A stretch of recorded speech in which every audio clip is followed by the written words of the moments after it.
जम्मू कश्मीर में 5.4 Richter scale का earthquake आया है और जो रिपोर्ट्स फिलहाल डोडा किश्तवाड़ के इलाके से मिल रही हैं, काफी तबाही भी वहां पर हुई है। तबाही इस तरीके की प्रॉपर्टीज डैमेज हुई हैं, सड़कों में दरारें आई हैं और भी जो इनपुट्स मिल रहे हैं उससे यही मालूम चल रहा है कि जैसे नॉर्मल अर्थक्वेक आता था, लोगों को पता भी नहीं चलता था कि अर्थक्वेक आया है, ये उस तरीके की बात नहीं है, बल्कि डोडा किश्तवाड़ इलाके में लोगों को महसूस हुआ है कि कितना जबरदस्त अर्थक्वेक जो है वहां पर आया है। हालांकि ये 5.4 रिक्टर स्केल का है। मेरे साथ बात करने के लिए और समझने के लिए कि इतने फ्रीक्वेंटली जम्मू कश्मीर में अर्थक्वेक्स क्यों आ रहे हैं और पर्टिकुलरली अगर बात की जाए तो इसी डोडा किश्तवाड़ के इलाके में, उस सब पर बात करने के लिए मेरे साथ डॉक्टर युद्धवीर सिंह है, एज जियोलॉजिस्ट हैं। इन्हीं से समझेंगे कि अर्थक्वेक्स का सिलसिला जो जम्मू कश्मीर में चल रहा है ये सेंटर क्यों होते जा रहा है इसी डोडा किश्तवाड़ इलाके में। सबसे पहले आज के अर्थक्वेक के बारे में समझना चाहूंगी कि 5.4 रिक्टर स्केल का बताया जा रहा है, इसका एपिसेंटर कहां पर है और क्यों इस अर्थक्वेक के बाद ये मालूम चल रहा है कि काफी तबाही जो है उस इलाके में हुई है।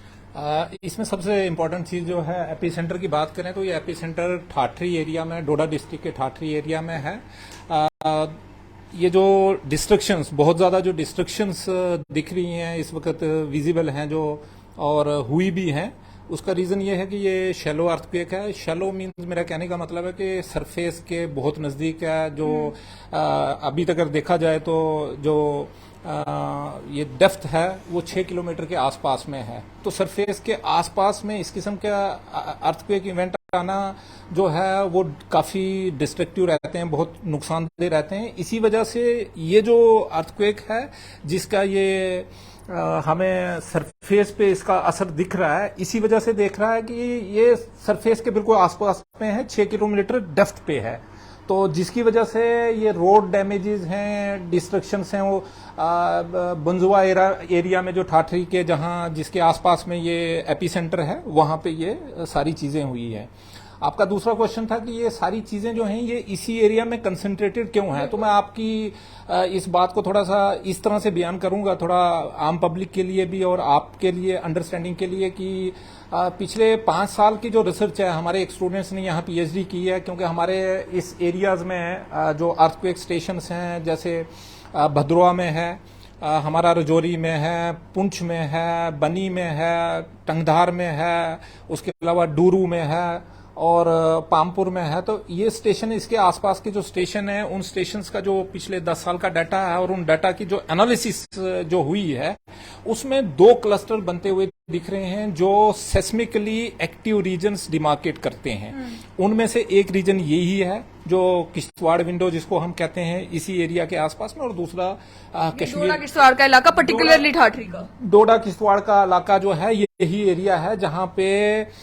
ये जो एरिया जो है ये सेस्मिकली एक्टिव रीजन्स है। जो हमारी रिसर्च पिछले 10 साल की रिसर्च है उसमें ये आ रहा है। यहाँ पे एक क्लस्टर बन रहा है जहां फ्रीक्वेंट अर्थक्वेक, अगर आप देखें 2011-13 के आसपास में देखें और रिसेंटली पीछे भी देखेंगे तो ये इसी एरिया के आसपास में कंसंट्रेटेड है। तो इसकी वजह से आपको ये एक्टिविटीज यहाँ पे ऑफनली देखने को मिलती हैं। और जो दूसरा क्लस्टर कौन सा हुआ? दूसरा कश्मीर में है, कपवाड़ा एरिया में है, वहां भी इस किस्म की एक्टिविटीज जो है वो फ्रिक्वेंटली होती रहती हैं। छोटे छोटे अर्थक्वेक हैं। यहाँ इस एरिया में कुछ इवेंट्स ऐसे आते हैं जिनको फील करना डिफिकल्ट होता है। जो हमारे इंस्ट्रूमेंट हैं, बहुत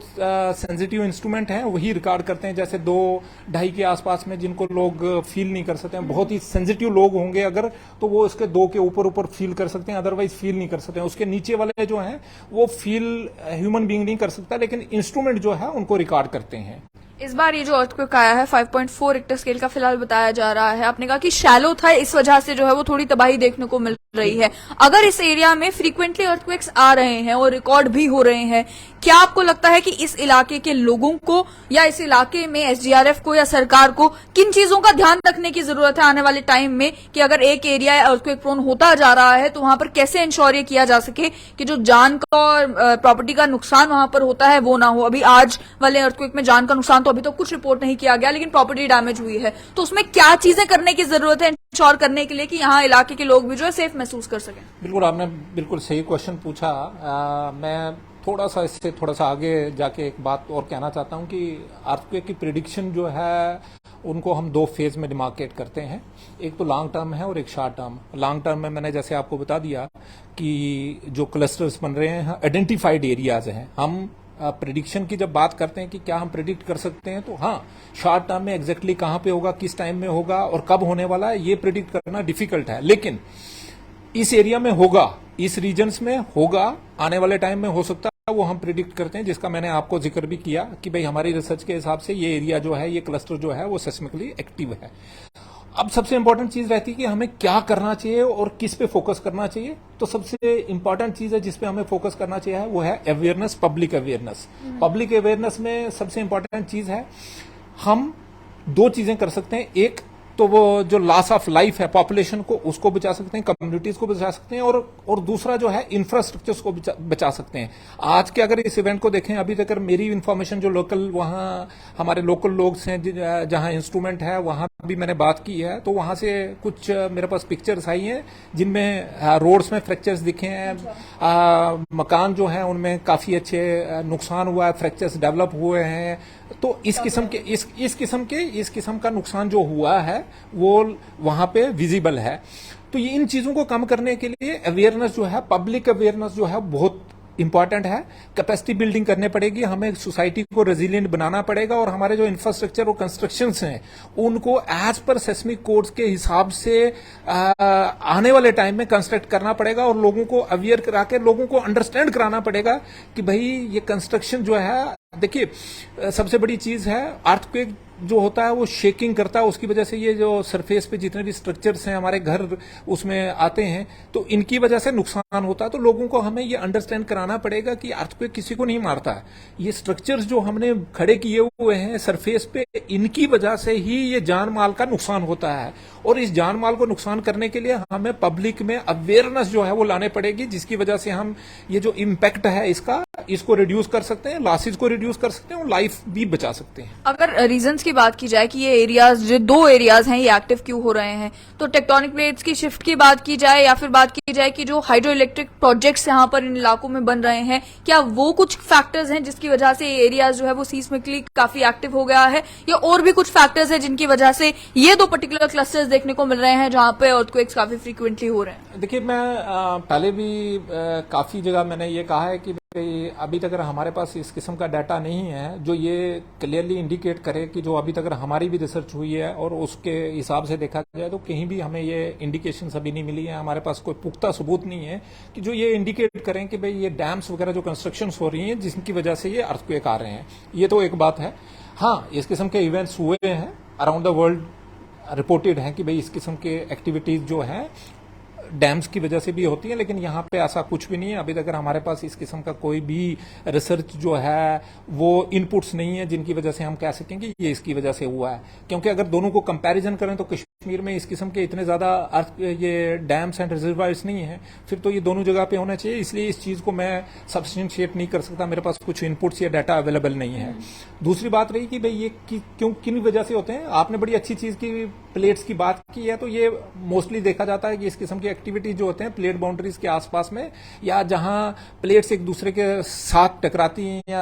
एक दूसरे से दूर जाएंगी, तो ये प्लेट बाउंड्रीज और प्लेट मार्जिन के आसपास में इस किस्म की एक्टिविटीज होती हैं। दूसरा जो है, यहाँ पे इस एरिया में जो ये अर्थक्वेक एक्टिविटीज जो हैं, that activities are influenced by ये जो आपके जो जिनको हम फॉल्ट कहते हैं, जो फ्रैक्चर्स होते हैं रॉक्स में, इनकी वजह से यहाँ पे ये एक्टिविटीज हो रही हैं। और वो फॉल्स जो हैं वो एक्टिव्स हैं। जब ये एक्टिव होते हैं तो स्लो मोमेंट जो है इनके आसपास में मोमेंट चलती रहती है, जिस मोमेंट की वजह से इस किस्म की शेकिंग हो जाती है। तो शेकिंग की वजह से ये सारा इवेंट जो है वो सरफेस पे भी एविडेंट हो जाता है। तो ये रीजंस हैं जिनकी वजह से यहाँ एक्टिविटीज हो रही हैं, काफी टाइम से हो रही हैं। लेकिन ये जो फ्रीक्वेंट अर्थक्वेक्स हो रहे हैं, इस फ्रीक्वेंट अर्थक्वेक के बाद क्या समझा जाए कि क्या ये इंडिकेटर है कि एक बड़े मैग्नीट्यूड का अर्थक्वेक जो है वो नहीं आएगा क्योंकि जो धीरे धीरे प्रेशर रिलीव हो रहा है, या फिर ये माना जाए कि चांसेस हैं कि क्योंकि इतने फ्रीक्वेंट अर्थक्वेक्स आ रहे हैं, हो सकता है एक बड़े रिक्टर स्केल का भी या शैलो डेप्थ का जो है इससे ज्यादा तबाही करने वाला अर्थक्वेक आ सकता है। तो क्या दोनों की पॉसिबिलिटीज है या क्या? ये दोनों की पॉसिबिलिटीज हैं। हम पॉजिटिव वे से अगर चलें तो ऐसा हम मानते हैं, साइंटिस्ट अराउंड द वर्ल्ड मानते हैं कि अगर छोटी मोटी एक्टिविटीज अगर कंटिन्यूसली आती रहें तो उसकी वजह से क्या होता है कि जो स्ट्रेस एक्यूमुलेट होती है अर्थ के अंदर, तो वो स्ट्रेस जो है आस्ता आस्ता रिलीज हो जाती है, और रिलीज होने से क्या होता है कि उस एरिया में स्ट्रेस कम हो जाती है। बट अगर साइंटिफिक आज तक एनालिसिस करें, जितने भी जो काम हुए हैं उनके हिसाब से देखें तो ये प्रिकर्सर भी हो सकते हैं एक बड़े अर्थक्वेक के। सो हम दोनों चीजें लेके चलते हैं कि भाई ये प्रिकर्सर भी हो सकते हैं और इस किस्म के जो इवेंट्स हैं वो इंडिकेशन भी हो सकते हैं कि फ्यूचर में अर्थक्वेक आ सकते हैं। लेकिन हमें इस चीज पे चलना चाहिए कि ये इंडिकेशंस हैं कि भाई फ्यूचर में इस किस्म के इवेंट्स आ सकते हैं और उन इवेंट्स को हम उनका इम्पैक्ट जो है उसको मिनिमाइज करने के लिए, उसको कम करने के लिए क्या कर सकते हैं। तो कम करने के लिए हमारे पास ये है कि कंस्ट्रक्शन जो एज पर BIS जो bureau of Indian standard codes हैं उनके हिसाब से करें, लोगों को अवेयर करें, क्योंकि पॉपुलेशन का इंक्लूजन जो है इस चीज में बहुत इंपॉर्टेंट है। अगर हम पॉपुलेशन या कम्युनिटी जो इस एरिया में रह रहे हैं उन लोगों को इंक्लूड नहीं करेंगे तो ये जो हमारा जो पर्पज है जिसको हम कहते हैं कि प्रिपेयर होना, तो प्रिपेयरनेस जो है वो डिपेंड करती है कि हम उन लोगों को कैसे इन्वॉल्व करें, उन लोगों की हेल्प से उनको हम उनकी कैपेसिटी बिल्डिंग करें और हम सोसाइटी और कम्युनिटी को रेजिलिएंट बना सकते हैं और इस किस्म के जो इम्पैक्ट्स हैं उनको मिनिमाइज कर सकते हैं। जम्मू कश्मीर में क्या समझते हैं कि इससे पहले भी हमने तबाह बर्बादी अर्थक्वेक्स की वजह से देखी है, क्या उसके बाद जितनी प्रिपेयर्डनेस होनी चाहिए थी पर्टिकुलरली जम्मू कश्मीर एरिया में अर्थक्वेक्स को लेकर, क्या वो आपको देखने को मिल रही है इन दोनों रीजन्स में, या आपको लगता है कि हमें जो सीख लेनी चाहिए थी उस तबाह बर्बादी से वो अभी तक हम ले नहीं पाए हैं और आने वाले समय में इससे बड़ा अर्थक्वेक और आने की संभावना है तो उसके लिए हम अभी प्रिपेयर्ड नहीं है? बिल्कुल, आपकी बात को मैं इस तरह से एक्सप्लेन करूंगा कि 2005 का जो कश्मीर अर्थक्वेक था जिसको मुजफ्फराबाद अर्थक्वेक कहते हैं, उसमें हमने लाइफ जो है प्रॉपर्टी के साथ लाइफ भी काफ़ी गवाई थी। 2153 के हिसाब से अगर मैं गलत नहीं हूं तो इसके आसपास में जितनी डेथ्स हमारे पार्ट में जम्मू एंड कश्मीर में हुई थी, कपवाड़ा टंगदार एरिया में एंड देन पुंछ राजौरी इस एरिया में जो है इतने हमने लाइफ जो है वो गवाई थी उस टाइम में। और इंफ्रास्ट्रक्चर की तो आप बात ही नहीं करें, टंगदार वाला जो एरिया जो था वो तो उसमें तो बहुत तबाही हुई थी, इंफ्रास्ट्रक्चर लॉसेज की बात करें तो उसके बाद थोड़ा सा प्रोएक्टिव अप्रोच रही थी गवर्नमेंट की कि भाई डिफरेंट डिजास्टर मैनेजमेंट जो सेंटर्स बनने चाहिए, अथॉरिटीज हैं डिस्ट्रिक्ट लेवल पे भी बननी चाहिए। लेकिन उसके बाद जैसे आप भी जानते हो और मैं भी मानता हूं कि हमारी टेंडेंसी है कि हम जब कुछ, हाँ बिल्कुल, जब इस किस्म की कुछ चीजें होती हैं तो एकदम से जाग जाते हैं और फिर कुछ जब चीजें रुक जाती हैं 2005 के बाद 2011 के आसपास में इस किस्म की एक्टिविटीज डोडा डिस्ट्रिक्ट में स्टार्ट हुई तो फिर हम जाग गए। उसके बाद 2016 के आसपास, 13 के आसपास 16 फिर हम सो गए और अब दोबारा से आई है तो अब दोबारा हम जाग गए। तो ये हमें एक कंटिन्यूअस प्रोसेस बनाना पड़ेगा, एक हैबिट बनाना पड़ेगा। इसमें सबसे ज्यादा मैं आपको ये बता दूं कि सबसे ज्यादा जो लॉस होता है वो लॉस होता है बच्चों का। और अगर इस टाइम में स्कूल्स चल रहे होते, अगर स्कूल्स पे हम फोकस ना करेंगे, क्योंकि एक बच्चे को गंवाना मींस 4 जनरेशन को गंवाना है। एक बच्चा अगर हम खो दें इसमें तो वो 4 जनरेशन कवर नहीं कर सकता है। तो हमें फोकस करना पड़ेगा, जो हमारी ये जो यंग बर्ड्स हैं, जो ये छोटे बच्चे हैं, इन पे फोकस करना पड़ेगा। अगर हम इनको ट्रेन करेंगे तो आने वाले 10 साल 15 साल के अंदर अंदर मैं ये आपको गारंटी देता हूं कि हम अपने आप में एक कैपेसिटी बिल्डिंग का जो प्रोसेस जो चाहते हैं वो सक्सेसफुली इम्प्लीमेंट कर सकते हैं। जम्मू कश्मीर में क्या अभी तक की प्रिडिक्शंस रही हैं, अभी तक की रिसर्च क्या कहती है कि कितने मैग्नीट्यूड का अर्थक्वेक आना ड्यू है, पॉसिबल है, आ सकता है? क्योंकि बहुत सारी रिपोर्ट्स भी देखी, इसमें कहा गया कि 8 मैग्नीट्यूड का, 7.8 मैग्नीट्यूड का रिक्टर स्केल का अर्थक्वेक जो है वो आना ड्यू है जम्मू कश्मीर में। तो क्या मानते हैं कि जम्मू कश्मीर में क्या पॉसिबिलिटी है? मैं आज आपके इस क्वेश्चन का आंसर देना नहीं चाहता हूं, क्योंकि जो सिचुएशन है इस वक्त, सिचुएशन ऑलरेडी कैटिक सिचुएशन है। थोड़ा सा लोग अभी पहले भी डरे हुए हैं, तो अगर मैं थोड़ी सी वो डिटेल ऐड कर लूं तो एक थोड़ा सा क्योटिक सिचुएशन बन जाएगी। मैं रिक्वेस्ट करता हूं आपसे कि इस इशू के बारे में हम एक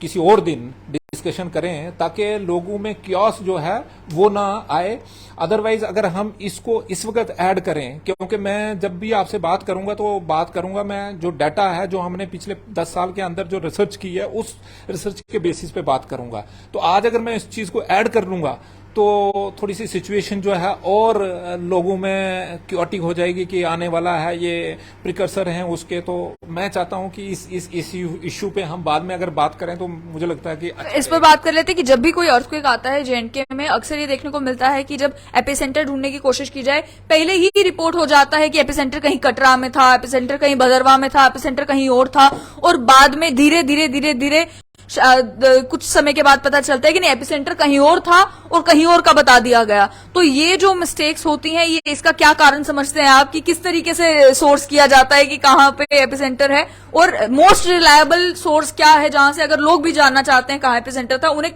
किस पर रिलाय करना चाहिए? देखिए, हमारी सिस्मोलॉजिकल डिवीजन है गवर्नमेंट ऑफ इंडिया की, उस पर बिलीव कर सकते हैं। और इवन यूएसजीएस जो यूनाइटेड स्टेट की जो एजेंसी है, अर्थक्वेक बेस्ड एजेंसी है, उस पर भी आप यकीन कर सकते हैं। मोस्ट ऑफ द टाइम क्या होता है कि डाटा जो सैटेलाइट इमेजेस को इंटरप्रेट करके जो डाटा लिया जाता है, तो उसमें हमेशा ये दिखाया जाता है कि कटरा से इतने किलोमीटर, 15 या 20 या 60 किलोमीटर। तो हमने भी मिनिस्ट्री ऑफ अर्थ साइंसेज के ऑफिशियल हैं, जब हमारी मीटिंग होती है, क्योंकि हमारे भी यहाँ अर्थक्वेक स्टेशन हैं, 8 स्टेशन लगे हुए हैं, तो हमने भी उनसे ये कन्वे किया है कि जो भी आप बुलेटिन जारी करते हैं तो उसमें ये मेंशन मत किया करें कि भाई ये कटरा के आसपास में इतने किलोमीटर, क्योंकि लोग जो 60 किलोमीटर नॉर्थ ईस्ट ऑफ या साउथ ईस्ट ऑफ कटरा जो है उसको नहीं सुनते हैं, वो सुनते हैं कि कटरा में आया है, तो जिसकी वजह से और सिचुएशन जो है वो खराब हो जाती है। तो इसीलिए आज अगर आप देखेंगे तो उसमें डोडा मेंशन किया हुआ है। डोडा डिस्ट्रिक्ट में ये ठाठरी में कलान एक विलेज है, वहां उसके आसपास में आया हुआ है। तो हमने भी उनसे बात की थी कि भाई ये इस चीज को वो स्पेसिफिकली ये मेंशन किया करें कि ये डोडा या जहां पे आया है वहीं पे इसको मेंशन करें। ये मत किया करें कि 80 किलोमीटर इतने किलोमीटर नॉर्थ ईस्ट या आप भद्रवा या इतने किलोमीटर नॉर्थ ईस्ट आप कटरा जो है, तो जिसकी वजह से लोगों को लगता है कि कटरा में आ गया होगा, पता नहीं किस किस्म की सिचुएशन होगी। तो ये आपने बहुत अच्छा क्वेश्चन जो है रेज किया है, ये ऑलरेडी हमने भी डिस्कस किया है और मुझे लगता है कि इस पे काम भी हुआ है। और आज आप देखेंगे तो इसको एग्जैक्टली उसी तरह से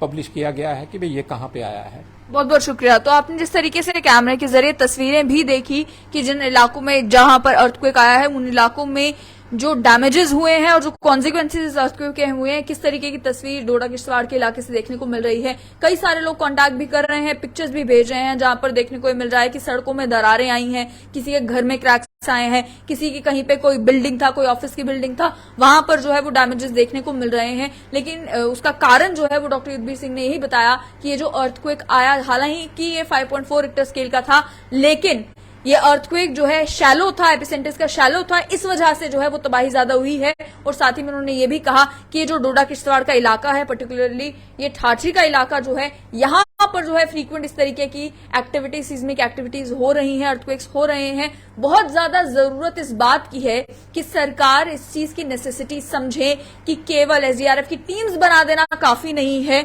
आपको डिजास्टर होने से पहले प्रिपेयर होना है। डिजास्टर के लिए यह नहीं सोचना है कि डिजास्टर आ जाएगा उसके बाद हमारे पास रेस्क्यू के लिए क्या चीजें जो है वो मौजूद हैं। कोशिश यही होनी चाहिए कि जो बिल्डिंग स्ट्रक्चर्स बन रहे हैं, ऑफिस और एटलीस्ट सरकारी जो बिल्डिंग्स बन रही हैं, कम से कम उसमें ध्यान ये रखा जाए कि जितने भी नॉर्म्स है, जियोलॉजिस्ट से कंसल्ट करके अर्थक्वेक रेजिस्टेंट स्ट्रक्चर्स बनाए जाएं, ताकि कोई भी अर्थक्वेक अगर आता है तो हादसा ना हो। और जैसे उन्होंने कहा कि अर्थक्वेक लोगों की जानें नहीं लेते, ये बिल्डिंग्स और ये इंफ्रास्ट्रक्चर है जो लोगों की जानें लेती हैं। और सरकार को और आम आदमी को यही इंश्योर करना चाहिए कि कोई भी कंस्ट्रक्शन अगर आप कर रहे हैं तो इस तरीके की हो कि बड़े से बड़ा जलजला भी आए तो वो उसका इम्पैक्ट झेल सके।